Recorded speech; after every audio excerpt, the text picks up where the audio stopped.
ସେଇ ସ୍ୱାମୀ ସ୍ତ୍ରୀଙ୍କ ଭିତରେ ବେଶୀ ଡିଷ୍ଟର୍ବାନ୍ସ ହୋଇଥାଏ।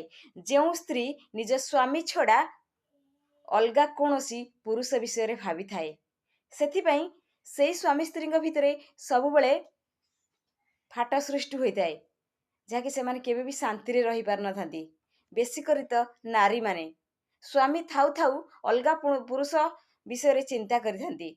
ସ୍ୱାମୀ ନଥିବା ଅବସ୍ଥାରେ ସ୍ୱାମୀ ଯଦି ବାହାରେ ରହୁଛି, ସେମାନେ ଗାଁରେ ଅଲଗା କୌଣସି ପୁରୁଷ ସହିତ ସେକ୍ସୁଆଲ ରିଲେସନ୍ ରଖୁଛନ୍ତି।